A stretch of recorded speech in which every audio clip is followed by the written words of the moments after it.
Berlin, end of April 1945. The capital of the Third Reich is in flames.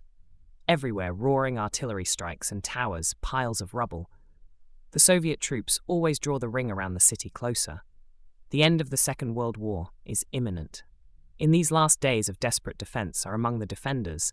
Berlin also has several hundred unusual soldiers, French volunteers of the SS division Charlemagne. In grey uniforms with SS badges, are thousands of kilometers from their homeland, came here to fight their last battle without any prospect of rescue. Aware that neither victory nor survival is possible, these foreign legionaries of the Third Reich, still until the last bullet. With their steadfastness, they achieve even the respect of their opponents. History of the division began in the summer 1941 after Germany's attack on the Soviet Union. In France, under the control of the occupying power, was the Legion of French Volunteers against l'Olheim, founded the Legion French Volunteer against the Bolshevism. Thousands of French people reported voluntarily, some for ideological reasons, others in the hope of a career. Already in the winter of the same year, their units were transferred to the Eastern Front. Suffered before Moscow, the French suffered heavy losses and withdrew together with the German troops. Later, they were mainly used in hinterland, used for security tasks and anti-partisan warfare. In 1943, as the war dragged on, the German foreigners increasingly in the SS units. This is how a French assault brigade with about 3,000 men. Many of them came from the militia of the Vichy regime or from radical youth organizations. This brigade fought in 1944 in Galicia against the Red Army, where they also suffered heavy losses.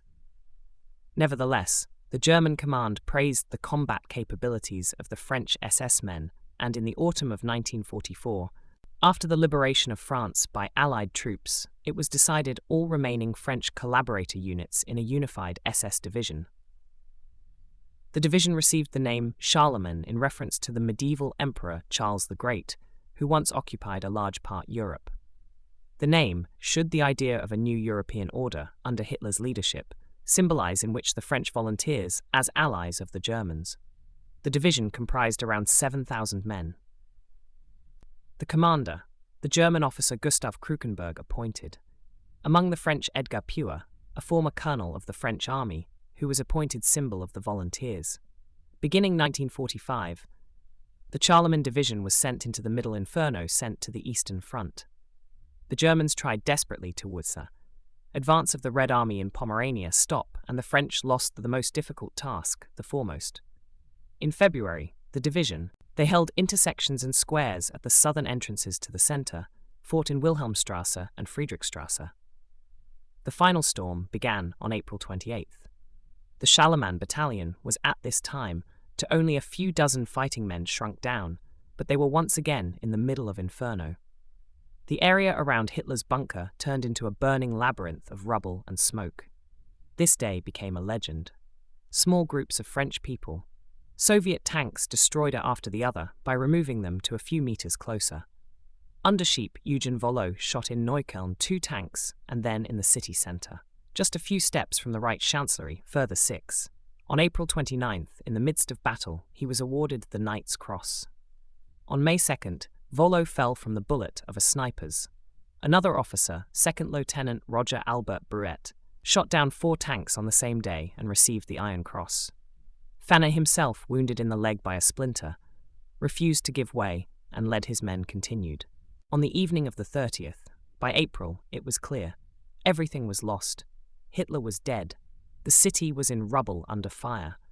In the underground passages and subway shafts in which improvised command posts were set up, there was twilight, and yet the French held out until the end.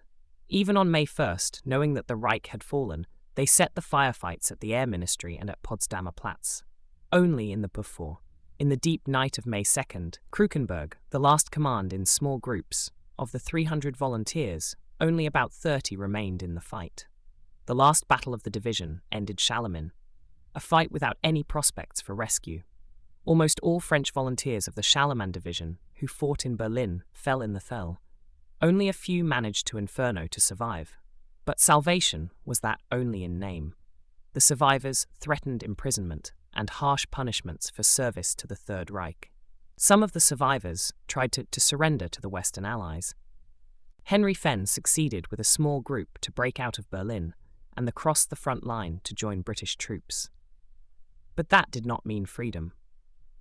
The British handed over Fenn, later the Soviet authorities, and he spent several years in a prisoner of war camp. Other groups of French SS men got into trouble in Berlin Red Army captivity. They too were soon reported to the French authorities, handed over because they are foreign were citizens. But even in France was able to use the former SS fighters could not hope for mercy. They were considered traitors by their homeland and collaborators. A particularly well-known example, 12 French SS men of the Charlemagne surrendered in Bavaria at the beginning of May 1945, the Americans. When the